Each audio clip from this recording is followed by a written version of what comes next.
Is worth learning FIGMA in 2024?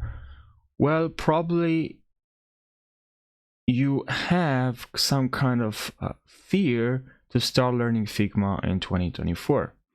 Now you are overwhelmed with this idea of learning because you heard from people that AI design tools are getting very powerful, and I don't know, it's not worth learning.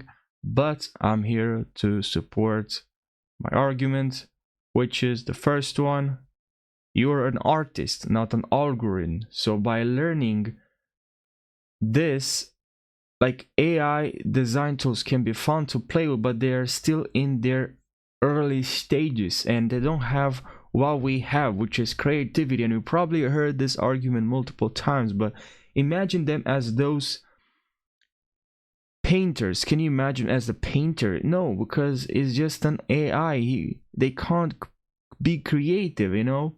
They can capture unique vision, you know. But Figma, what you can do, you can actually create something from your mind, something, a layout that's complex with a complex interface.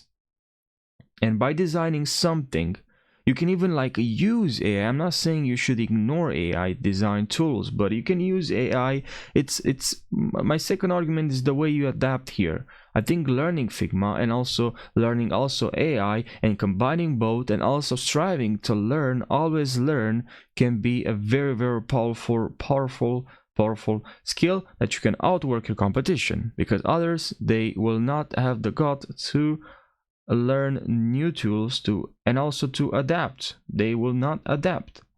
And I just wanted to make this really short videos to remind you this, because that's very important to even remind yourself. It's changing. It's, you know, the economy, the everything is changing. But if I do not adapt this, then I'll be left behind. And if you adapt, if you learn Figma, it's okay. Learn Figma, learn it. No, learn other softwares and adapt. Don't be afraid to you know, to make mistakes. So learn, make mistakes, and I hope you're gonna be successful. So yeah, good luck and thanks for watching this short video.